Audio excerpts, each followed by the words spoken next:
우리는 지금 그 유명한 탕자의 비유로 알려진 말씀을 계속해서 나누고 있습니다. 흔히 탕자를 영어로 prodigal son이라고 하는데, 여기 prodigal이라는 형용사는 낭비하는, 아낌없이 주는, 마구 소비하는 그런 뜻입니다. 그래서 팀 켈러 목사는 이 단어를 무모할 정도로 씀씀이가 헤프다, 하나도 남김없이 다 쓴다 하는 뜻이라고 해석을 했습니다. 사실 이 단어는 아버지의 재산을 마구 낭비한 둘째 아들에게만 해당되는 단어가 아니라 이 아버지를 보여주는 단어로 더 적합한 단어이기도 합니다. 왜냐하면 이 비유에 의하면 이 아버지의 사랑에는 끝이 없고, 그의 용서에는 경계선이 없었고, 그의 기쁨에도 절제가 없었기 때문입니다. 한마디로 아버지는 잃어버린 두 아들에게 낭비하는 사랑을 아낌없이 주었기 때문이죠. 그렇습니다. 낭비라고 하는 점에서 보면 사실은 탕자보다 이 아버지의 사랑의 낭비가 비교할 수 없을 정도로 심했습니다. 그래서 팀 켈러는 이 탕자의 비유에 대한 책 제목을 아예 The Prodigal Father, 탕부 하나님이라고 책 제목을 잡은 것이고, 로이드 오길비 목사는 하나님의 자서전이라는 그 책에서 이 비유를 낭비하는 사랑의 비유다라고 말한 것입니다. 이렇게 예수님께서 말씀하신 탕부 하나님의 비유는 하나님 아버지의 무한하신 사랑, 아낌없이 낭비하는 사랑을 우리에게 말씀하고 있고, 그러기에 이 비유는 사실 복음 중에 복음이라고 할 수 있습니다. 어떤 성경학자는 이 비유에는 성육신과 속죄에 대한 이야기가 없으므로 복음이 없다고 지적을 합니다. 과연 그럴까요? 아닙니다. 그렇지 않습니다. 이 이야기에는 죄를 깨달은 죄인, 탕자죠. 또 끝까지 자신의 죄를 깨닫지 못했던 죄인, 마다들이죠. 즉 세상의 모든 죄인들에게 아낌없는 구속의 사랑을 베풀어 주신 하나님 아버지의 이야기가 담겨 있습니다. 그러기에 이 이야기는 복음의 축소판이라고 할 수 있습니다. 그렇다면 아버지의 그 아낌없이 낭비하는 사랑의 모습을 다시 한번 정리해 볼까요? 먼저 탕자를 통해 나타난 아버지의 사랑의 낭비에 대해서 보겠습니다. 우리가 이미 본 대로 그 당시 중동 지역에서 아버지가 생존해 계시는데 유산을 달라고 요청하는 것은 일반적으로는 도무지 상상할 수 없는 일이었습니다. 케네스 베일리는 중동의 눈으로 본 예수님의 비유라는 저 책에서 이런 말을 합니다. 내가 알기로는 고대로부터 현대에 이르기까지 중동의 모든 문헌에는 아버지가 건강하게 살아계신데도 아버지에게 유산을 나누어 달라고 요구하는 아들에 관한 예는 이 비유를 제외하고는 한 곳도 없다고 말할 정도입니다. 케네스 베일리는 중동 문화의 대가입니다. 이 사람이 그 책에서 자기가 다 뒤져봤다는 거예요. 없대요. 이런 이야기가 없다는 거예요. 더군다나 이 둘째 아들은 아버지에게 소유권과 처분권을 다 요구했어요. 아버지가 소유권을 주어도 아버지가 살아계시는 한 그는 소유권은 가지고 있는지 몰라도 처분권은 없습니다. 그런데 결국 탕자가 재산을 처분할 수 있는 권한까지 요구한 것은 그게 뭘까요? 아버지가 죽기를 바란다는 거죠. 그가 아버지를 죽은 사람으로 여긴 것과 같다라는 겁니다. 이는 중동 문화에서는 도저히 있을 수 없는 행동이었고, 아버지는 탕자에게 크게 화를 내거나 아니면 그를 내쫓아야 마땅한 일이었습니다. 그러나 아버지는 파격적으로 탕자에게 소유권과 처분권까지 주었습니다. 그래서 탕자는 재산을 헐값으로 며칠 내에 다 처분하고 멀리 떠날 수 있었던 겁니다. 여기서 아버지가 취한 행동은 과거 어느 아버지도 행하지 않은 참으로 놀라운 사랑의 낭비였습니다. 중동 문화권에서 보면 이거는 이해할 수 없는 사랑의 모습이었죠. 그 다음에 탕자는 재산을 다 탕진하고 비참하게 되자 아버지 집으로 가면 적어도 굶어 죽지는 않겠다는 생각으로 돌아오죠. 그때 그에겐 심각한 문제가 두 가지가 있었다 그랬죠. 하나는 과연 아버지와 형님과 가족들이 자기를 맞이해 줄까? 둘째는 마을 공동체가 자신을 용납해 줄 것인가 하는 문제였죠. 그 중에서도 이 두 번째 문제는 보다 심각한 것이었는데, 그것은 그 당시 중동 문화에 있었던, 제가 지난번에 설명했죠, 케차차 의식이 있었기 때문입니다. 케차차 의식은 자식이 부모의 유산을 가지고 외지에서 다 탕진하고 돌아오면 마을 공동체는 아무개가 그의 기업에서 끊어졌다라고 선언하면서 온갖 조롱과 멸시를 하고 그를 받아들이지 않고 쫓아버리는 의식이었습니다. 그러므로 탕자는 아버지 집에 들어가기도 전에 마을 입구에서 사람들에게 수치와 비방과 조롱을 당하고 문전박대를 당할 상황이었습니다. 그런데 아버지는 먼 발치서 탕자를 한눈에 알아보고는 아들을 향해 운동 경기가 선수 달려나가듯이 달려갔어요.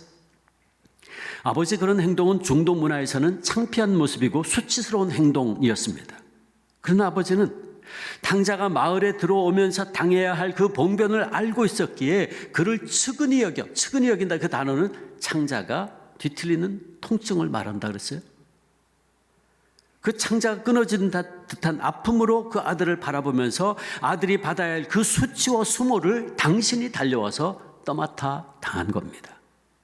즉 아버지는 그 당시 집안의 가장이나 어른은 결코 행하지 않은 행동, 즉 달려 내려가는 수치스러운 행동을 함으로써 아들을 대신해서 그 수치를 다 감당했던 겁니다. 여러분, 우리는 이 장면에서 봐야 될 것이 하나 있어요. 그 뭐냐면 아버지가 집을 떠나 길에서 이런 수치스러운 행동을 한 것은 죄인된 인간의 수치스러운 모습으로 이 땅에 오신 하나님 아버지를 보여주고 있다는 사실이에요. 이 점에 대해 생각해 보셨나요? 그렇습니다.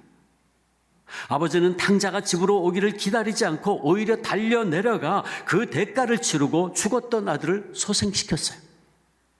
케니스 베일리는 십자가와 탕자라고 하는 그의 책에서 아버지의 이런 행동들은 중동 문화의 맥락에서 볼 때에 분명히 성육신과 속죄의 모습을 우리에게 분명히 보여주고 있다고 강조합니다. 분명히 이 비유는 그의 집에서 달려 내려가 마을 사람들 앞에서 수치를 담당하는 아버지를 묘사하고 있어요. 그러므로 이 비유는 집에서 내려와 탕자에게로 달려가는 아버지의 모습을 통해서 죄인들을 구원하기 위하여 육신을 입으시고 이 땅에 내려오신 하나님 아버지를 보여주는 성육신의 비유입니다. 그리고 마을 입구에서 아버지가 탕자를 끌어안고 계속해서 입맞추는 누구도 예상치 못한 낭비하는 사랑을 보여주신 것은 바로 십자가의 사랑을 우리에게 보여주고 있습니다. 바울은 이처럼 자신을 비우는 수치스러운 모습으로 낭비하는 사랑을 보여주신 하나님을 빌립보서 그 유명한 말씀에서 이렇게 설명하고 있죠. 빌립보 2장 7절 8절. 그는, 예수님은 하나님께서 자기를 비워 종의 형체를 가지사 사람들과 같이 되셨고 사람의 모양으로 나타나사 자기를 낮추시고 죽기까지 복종하셨으니 곧 십자가에 죽으심이라. 그렇습니다.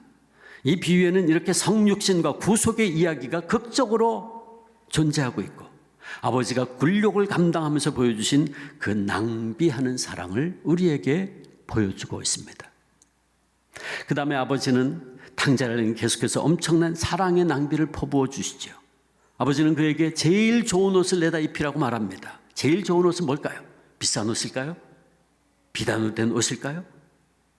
여기서 아버지가 말하는 제일 좋은 옷은 곧 아버지의 가장 좋은 옷을 말합니다. 구약성경에는 왕이 에스더서를 보면 어떤 사람에게 영광을 주려 할 때에는 그에게 왕의 옷을 입도록 했어요. 그리고 그를 세워줬어요. 탕자는 이제 곧 베풀어질 잔치 자리에서 아버지의 가장 멋진 옷을 입고 참석할 것입니다. 그러면 그 잔치에 참가한 모든 마을 사람들은 그 옷을 알아볼 것이고 아들이 입고 있는 그 옷으로 말미암아 탕자가 아들의 지위를 완전히 회복한 것을 알게 되겠죠. 그러면 탕자를 아버지의 아들로 예우하게 될 겁니다. 아버지의 낭비하는 사랑입니다. 그리고 아버지는 아들에게 가락지를 끼워주라 그랬어요. 이 가락지는 인장 반지를 말하는데 인장 반지란 가문의 도장을 새긴 반지를 말해요. 이것은 거래를 할 때 공식 문서에 찍는 도장과 똑같은 것이었고, 옛날에는 도장, 인장, 반지가 도장의 역할을 했어요. 심지어는 유언장에 날인을 하기도 했습니다. 그래서 이것을 시그넷 링이라고 하는데, 이는 아버지가 탕자에게 권위를 주고 신임한다 하는 것을 뜻합니다. 그러니까 아들이 그 인장 반지만 있으면 어떤 거래든 다 도장을 찍을 수 있는 거예요. 가문을 대표해서 권위죠. 또 한 번의 아버지의 사랑의 낭비였습니다. 더 나아가 아버지는 탕자의 발에 신을 신기라 그랬어요. 그 당시 신을 신는다는 것은 신분을 나타냅니다. 당시 종들, 노예는 신을 신지 않고 맨발로 다녔어요. 그러나 아들은 신을 신었습니다. 그러므로 신을 신겼다는 것은 이제 그를 더 이상 노예나 품꾼이 아니라 아들로서의 신분으로 회복시킨다는 뜻이에요. 또 한 번의 사랑의 낭비였죠. 마지막으로 아버지는 살진 송아지를 잡으라 그랬습니다. 양이나 염소가 아니라 살진 송아지를 선택한다는 것은 마을 대부분의 사람들을 초청하는 큰 잔치를 연다는 의미입니다. 이는 잃어버린 아들을 되찾은 아버지의 엄청난 기쁨의 표현이기도 하지만 여기에는 아버지의 또 다른 깊은 뜻이 있었어요. 그것은 바로 탕자를 마을 공동체 전체와 화해시키려는 아버지의 사랑의 의도가 있었어요. 이제 탕자는 온 마을 사람들이 다 모인 잔치에서 아버지의 옷을 입고 참석할 겁니다. 그 잔치에 참석한 모든 사람들은 탕자가 입고 있는 옷을 한눈에 알아볼 것이고, 그의 손가락에 끼워진 인장 반지와 그의 신은 신발을 통해 탕자가 아들로 완전히 회복되었다는 것을 알게 될 겁니다. 그래서 사람들은 이제 탕자를 다시 찾은 아들로 인정하고 예우하게 될 것입니다. 아버지의 의도가 바로 여기 있었습니다. 또 한 번의 아낌없는 사랑의 낭비였죠. 그 다음에 이제 맏아들을 통해 나타난 하나님의 사랑의 낭비, 아버지의 사랑을 볼까요? 맏아들은 어떤 아들이었습니까? 우리가 지난번에 이 맏아들에 대해서 알아보았듯이 그는 사실 탕자보다도 더 멀리 아버지를 떠나 있던 아들이었어요. 그는 집 안에 있던 탕자였고, 아직도 오늘까지도 유대인들을 생각해 보면 아버지께 돌아오지 않은 아들이죠. 사실 이 맏아들은 처음부터 아버지와의 관계에 문제가 있었던 것 같습니다. 우리가 그걸 어떻게 알 수 있냐면, 탕자가 아버지에게 그 당시 문화에서는 있을 수 없는 요구를 할 때에 맏아들은 이를 말리거나 중재했어야 합니다. 분명히 대가족 제도였던 그 당시에 둘째가 자신의 분깃을 요구함으로써 아버지의 죽음을 바라는 탕자가 되려고 할 때에, 그래서 아버지와 동생과의 관계가 깨어지려고 할 때에 그는 큰 아들로서 당연히 나서서 그 사이를 화해시키고 중재시켜야 했습니다. 그러나 그는 침묵으로 일관했습니다. 그가 그렇게 침묵했다는 것은 이미 아버지와의 관계에 문제가 있었다는 증거입니다. 그리고 탕자가 이제 재산을 다 처분하고 집을 떠나려고 할 때에도 맏아들은 또다시 아무 말이 없었어요. 정상적인 큰 아들이라면 그는 당연히 동생을 권면하고 말리고 아버지의 사랑을 상기시켜 주어야 했죠. 사랑하는 동생아, 아버지가 이제 연세도 많으신데 네가 이렇게 떠나면 다시는 아버지를 뵐 수 없게 될지도 몰라. 그리고 우리도 네가 떠나는 것은 생각할 수도 없어. 그러니 너 다시 한번 생각하면 안 되겠니? 큰아들은 이렇게 탕자의 가출을 만류하고 설득했어야 됐어요. 그러나 이번에는 그는 여전히 침묵으로 일관합니다. 큰아들에게 아버지와 동생은 뭐예요? 안중에도 없었다는 거죠. 원래부터 아버지의 관계에 문제가 있었던 겁니다. 우리가 지난번에 본 것처럼 그는 집에서 늘 아버지와 함께 살고 겉으로는 순종하는 삶을 사는 것 같았지만 사실은 어땠다고요? 아들로서가 아니라 노예로 살고 있었고, 그가 했던 모든 것들은 의무감이요 두려움으로 했던 것이었지 아들로서 기쁨과 자원하는 마음으로 한 것이 아니었어요. 그가 스스로 그랬잖아요. 노예로 섬겼다 그랬어요, 자기가. 이런 맏아들의 속마음과 태도는 탕자가 돌아왔을 때 백일하에 드러나고 말았습니다. 그는 탕자가 동생이 돌아왔을 때 아버지가 행한 모든 것으로 인해서 분노했어요. 그리고 아버지가 초청한 잔치에 들어가기를 거절함으로 공개적으로 아버지에게 모욕을 주었죠. 관계를 훼손한 자가, 탕자가 응분의 불이익과 처벌을 받지 않고 그대로 그 모든 신분이 회복된다는 것은 아들의 의의 기준으로 볼 때는 도저히 받아들일 수가 없었습니다. 그래서 그는 마을의 모든 사람들이 보는 공개석상에서 아버지의 청을 거절하고 아버지에게 불평과 불만을 터뜨림으로 아버지에게 모욕을 가하고 망신을 주었습니다. 중동 문화에서는 있을 수 없는 모습이죠. 심지어 맏아들은 아버지의 이야기할 때에 대답할 때 말이죠. 29절 30절 보면 대답할 때 아버지라는 호칭을 전혀 사용하지 않아요. 우리말 성경에 29절 30절에 아버지라고 번역을 했는데 성경 원문에, 헬라 원문에는 아버지라는 단어가 없어요. 그저 수란 당신이라는 단어가 등장합니다. 29절에 당신의 명, 아버지의 명이 아니에요. 당신의 명으로 써 있고 또 30절에 당신의 살림, 아버지의 살림이라고 번역했는데 아버지라는 단어가 없어요. 당신의 살림에. 또 당신의 이 아들, 아버지 이 아들이 아니고 당신의 이 아들로 되어 있어요. 이렇게 맏아들은 의도적으로 아버지라는 호칭조차 쓰지 않습니다. 기분 나쁘다고 그거죠. 그 마음이 얼마나 삐뚤어져 있는가를 알 수 있게 해주는 대목입니다. 그런데 이런 맏아들을 향한 아버지의 반응은 믿어지지가 않을 정도예요. 그날 두 번째로 아버지는 집 밖으로 나아가 사람들이 보는 앞에서 굴욕을 기꺼이 감당하면서 누구도 얘기지 못한 사랑의 낭비를 보여주십니다. 아버지는 맏아들 꾸짖거나 나무라지 않았고 그에게 간절히 부탁합니다. 아버지는 탕자에게 했던 것처럼 맏아들의 언행에 전혀 개의치 않고 오히려 그에게 간곡히 부탁합니다. 또다시 아버지는 그 모든 모욕과 수모를 참아내는 자세와 자기를 비우는 사랑을 보여줍니다. 또 한 번의 사랑의 낭비였죠.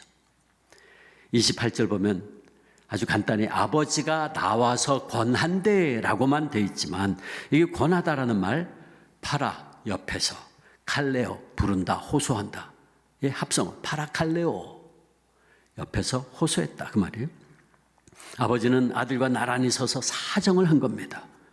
아버지로서 권위를 가지고 명령하거나 윽박지르는 것이 아니라 다정하게 아들의 어깨에 손을 얹고 나란히 걸어가며 잔치에 참여할 것을 호소한 거예요. 그는 종들을 시켜서 아들을 강제로 끌고 올 수도 있었습니다. 그러나 아버지는 앞서서 탕자를 위해서 자기를 비우는 사랑을 베풀었듯이 이번에도 반항하는 맏아들을 얻으려고 자기를 비우는 사랑으로 그에게 친히 다가가 호소한 거예요. 여기서 우리는 또다시 자신을 비우고 아들의 입장으로 내려가서 만나고 있는 성육신의 모습을 봅니다. 그리고 이 모든 과정에서 아버지는 또 한 번 값비싼 구속의 은혜를 보여주었죠. 아버지를 아버지라 부르지 않은 것, 오만함, 모욕, 사실 왜곡, 부당한 비난을 탕자가 창녀와 재산을 말아먹었다는 그 아들의 비난은 부당한 비난이에요. 그 사실이 없어요. 팩트가 아니었어요. 그런데 이 모든 것들을 이 아버지는 다 묵과합니다. 그리고 그 어떤 심판도 그 어떤 질책도 내쫓음도 없고 다만 사랑만이 부어집니다. 사랑의 낭비입니다. 그러게 이 이야기는 하나님 아버지 우리를 향하신 무한한 사랑의 낭비를 보여주는 이야기고 복음 중에 복음인 것입니다. 사랑하는 성도 여러분, 이렇게 아버지는 자신을 철저하게 비우는 자세로 누구도 예상하지 못하고 기대하지 않았던 사랑의 낭비를 아들들에게 아낌없이 부어주셨습니다. 그리고 이 사랑의 낭비는 곧 우리를 향하신 하나님 아버지의 십자가에서의 사랑의 낭비를 보여주고 있습니다. 우리는 당신의 아들 예수님을 십자가에 아낌없이 내어주시고 낭비하신 그 하나님 아버지의 사랑으로 인해서 지금 이 복된 자리에 있는 것입니다. 아멘. 여기 이 하나님 아버지의 우리를 향하신 사랑의 낭비를 조금이나마 보여주는 한 작은 실화가 있습니다. 이철환 씨의 연탄길이라는 책에 실려 있는 아빠의 눈물의 이야기입니다. 명지란 이름을 가진 딸과 아버지의 이야기입니다. 명지가 15살 때였습니다. 명지의 가족은 여름 휴가를 보내기 위해서 경포대로 갔습니다. 바다의 풍경은 너무나도 아름다웠고 그곳에서 행복한 나흘을 보내고 명진의 가족은 경포대를 떠났습니다. 그래서 집으로 돌아오는 길에 폭우가 쏟아지는 고속도로를 달리다가 큰 사고를 당하고 말았습니다. 그 사고로 명지는 다리를 심하게 다쳤고 그날 이후로 명지는 2개의 보조다리가 없이는 몇 걸음도 걸을 수가 없게 되었습니다. 불행은 명지에게만 다가오지 않았습니다. 명지보다는 덜했지만 명지의 아빠도 보조다리 없인 걸을 수가 없게 되었습니다. 그 후로도 아내의 도움을 받으며 명지의 아빠는 하시던 약국을 계속 경영했습니다. 명지는 사춘기를 보내며 죽고 싶을 정도의 열등감에 시달렸습니다. 명지가 밥도 먹지 않고 책상에 엎드려 울고 있을 때 위안이 되어준 사람은 오직 그녀의 아빠뿐이었습니다. 물론 그녀의 엄마도 늘 위로와 격려를 보내고 있었지만 엄마가 해주는 위로는 받아들여지지 않을 때가 있었습니다. 하지만 명지 아빠는 달랐습니다. 아빠는 누구보다도 명지가 느끼는 아픔을 똑같이 느끼고 있었기 때문에 차마 말할 수 없는 명지의 마음속 깊은 아픔까지도 아빠는 낱낱이 알고 있었습니다. 길을 다닐 때 명지는 사람들의 동정 어린 눈빛이 싫어서 늘 땅만 쳐다보고 다녔습니다. 어느 겨울엔가는 얼어붙은 땅 위를 걷다가 미끄러져서 얼굴이 온통 까진 채 아빠의 약국으로 간 적도 있었고 명지는 아빠의 품에 안겨서 한없이 울었습니다. 아빠, 다른 사람들이 나를 불쌍한 눈으로 보는 게 너무나 싫어요. 명지야, 아빠도 처음엔 그렇게 생각했어. 하지만 그들의 눈빛은 단순한 연민이 아니라 인간만이 가질 수 있는 사랑 같은 거야. 그걸 알고 나서 아빠는 그들의 눈빛이 고맙기만 한 걸.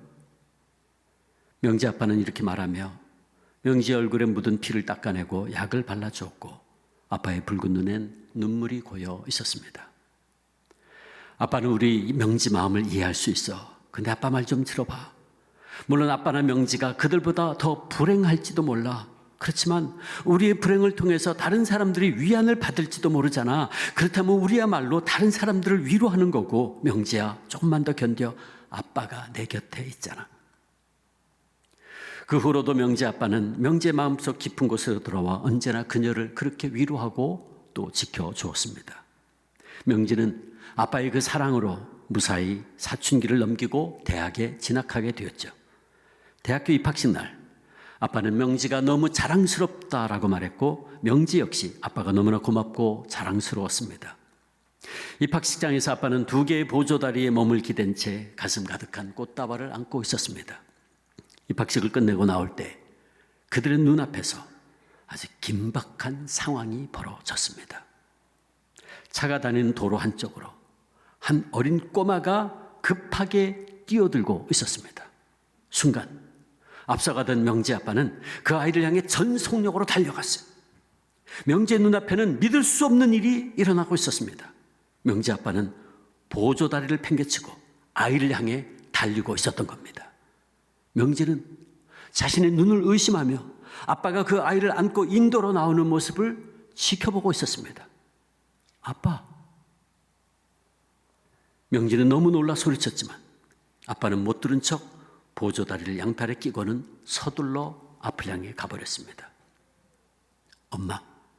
엄마도 봤지? 아빠 뛰는 거. 그때 명지 엄마는 담담하게 이렇게 정색을 하며 말합니다. 명지야, 놀라지 말고 엄마 말 잘 들어. 언젠가는 너도 알게 되리라 생각했어. 사실 아빠는 보조다리가 필요 없는 정상인이야. 그 사고 때 아빠는 팔만 다치셨어. 근데 그동안 보조다리를 짚고 다니신 거야. 너 혼자 아프게 해서는 안 된다고. 성한 몸으로는 누구도 너를 위로할 수 없다고 말이야. 왜 아빠까지? 왜 그랬어요? 명지는 자신도 모르게 눈물이 터져 나왔습니다. 울지 마. 그렇게라도 하지 않았으면 아빠는 견디지 못하셨을 거야.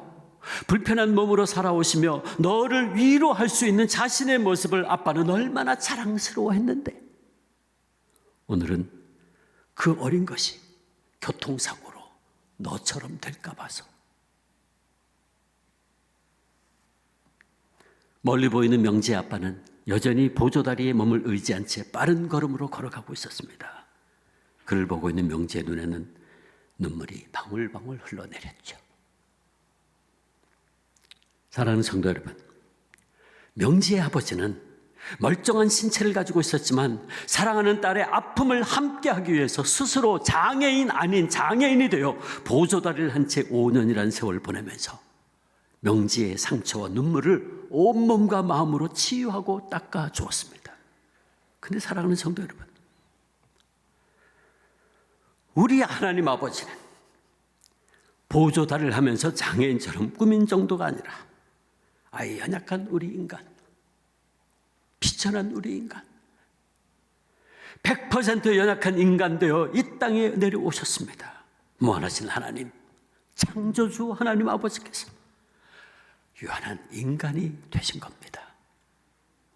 그래서 육신이라는 감옥 아닌 감옥 아래에 갇히셨어요. 여러분, 이것이 성육신의 사건이에요.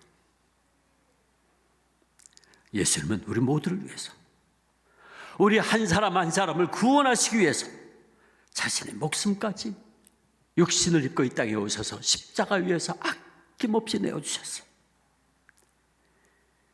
온 우주 역사 최대의 사랑의 낭비였죠. 그래서 저와 여러분이 하나님의 자녀 될 수 있었고 이 놀라운 은총의 자리에 앉아 있는 겁니다.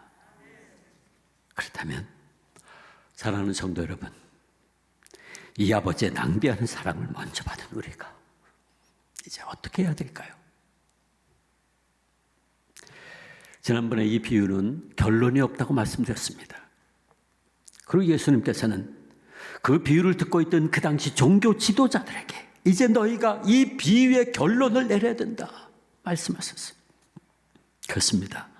이 비유는 아직 끝나지 않았습니다.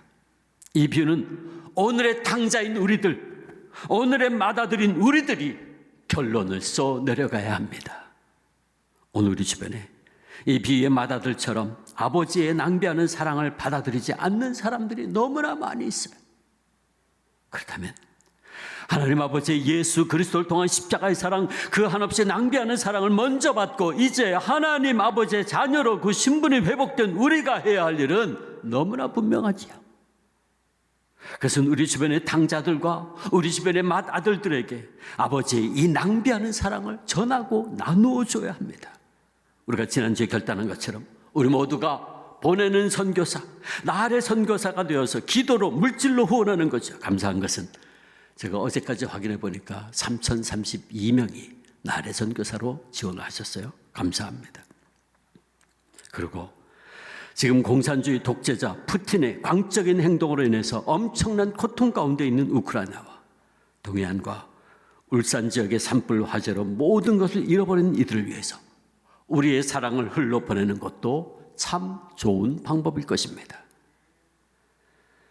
제가 역시 지난 목요일까지 확인해 보니까 여러분들이 약 8,100만 원의 구제헌금을 이번에 보내주셨습니다. 감사합니다. 귀한 하나님의 사랑이, 낭비하는 사랑이 흘러 보내줄 줄 믿습니다.